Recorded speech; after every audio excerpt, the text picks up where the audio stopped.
Yes, salamat sa inyo dyan, JC. Good morning, Pilipinas. Ngayong umaga makakasama natin si Mr. Alvin Pura, na weather forecaster dito po yan sa Pag-asa. Good morning, Mr. Pura. Good morning, Amor, at good morning din sa inyong mga taga-pasubaybay.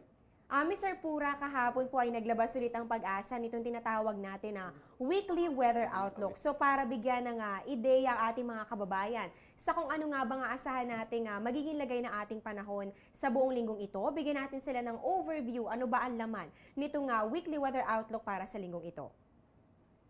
Sa ngayon, meron tayong nananatili pa rin yung ating tinatawag na intertropical convergence zone na maaaring magdala ng mga kaulapan dito sa area ng Mindanao. At ito ay magdadala ng mahina hanggang katamtamang mga pag-ulan at pagkidlat, pagkulog dyan sa nabanggit mong lugar. Dito sa Luzon, meron pa rin tayong natitirang meron tayong diffused tail end ng cold front at ang kanyang mga tira-tira ay nagdadala po ng mga kalat-kalat na pag-ulan at mga pagkidlat, pagkulog, lalong-lalo na dito sa area ng Northern Luzon. At inaasahan natin sa pagpasok ng Wednesday, mananatili pa rin itong tinatawag nating intertropical convergence zone dito sa Mindanao.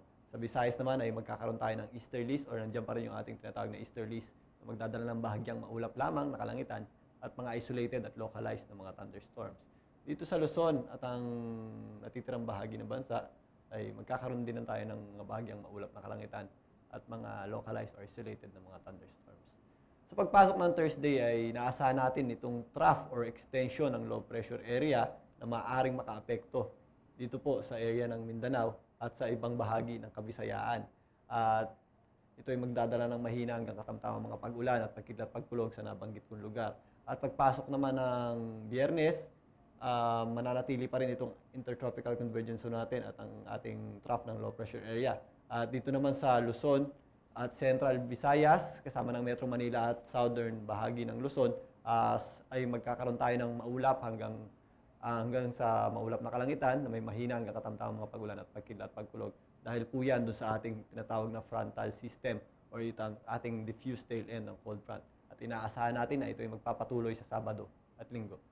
Okay po, so ayan mga kababayan, narinig naman po natin na meron pong trough ng low pressure area na posible pong makaapekto sa ating bansa, especially po para sa mga kababayan natin dyan sa Mindanao area. Kaya po tutok lamang po dito sa Panahon TV kung ano po ang mga pagbabago tungkol sa lagay ng ating panahon. At eto naman po, Mr. Pura, kahapon po, marami po sa mga areas ng ating bansa ang nakaranas ng malalakas sa pag-ulan at syempre po may mga kasama pang hangin at syempre pagkidlat, pagkulog. So ano po ba yung naging dahilan ng ganitong senaryo at inaasahan ba natin na magiging ganito na ang ating sitwasyon araw-araw dahil nga tayo nalalapit na sa tag-ulang panahon? Sa ngayon, yung ating naranasang mga pag-ulan kahapon ay dulot po ng isolated or mga localized na mga thunderstorm clouds or mga thunderstorms. Ito po ay nagmula ito po ay dulot ng ating tinatawag na diffuse tail end ng cold front at ito po ay may mga kaulapan or may mga tira-tira pa na umabot po dito sa atin sa Central Luzon at dito sa ibang bahagi rin ng Ambulong or sa may Batangas area. At napapansin nyo ay umabot din po sa atin dito sa Metro Manila. Ito po ay localized lamang or isolated lamang. Kung napapansin nyo naman ay maaraw po sa umaga. At inaasahan natin sa mga susunod na araw ay mas mapapadalas po ang ating mga pag-ulan dahil po papalapit na po talaga ang ating panahon ng tag-ulan. Okay, Mr. Pura, follow-up question lang po. Pwede ba nating balikan ulit para sa ating mga kababayan? Paano nga ba ulit nabubuo itong mga thunderstorm na ito para hindi na sila nalilito kapag nagkakaroon tayo ng mga pagkidlat, pagkulog? Usually po, pag mainit po sa umaga, meron po tayong tinatawag na convective activities or yung iniinitan po ng ating araw, yung ating hangin at yung ating lupa. At maaari po tayong magbuo ng mga thunderstorm clouds or mag-evaporate po yung ating tubig at magbubuo po ng kaulapan. Hanggang sa mapuno po ito or maging malaking-malaki na or mataas na po at hindi niya na po kayang dalhin yung ating kaulapan. At yun naman po ay bubuhos as ulan or darating po sa ating ng ulan at kung minsan po ay yelo pag hindi po ito natunaw. Sa panahon ngayon, lalo-lalo na sa pagpasok ng panahon ng tag-ulan, yung ating hangin po ay nanggagaling na po dito sa south-southwest or ang ating hanging habagat. Ito po ay may characteristics na warm and moist or mainit at medyo may maraming moisture or maraming dalang tubig.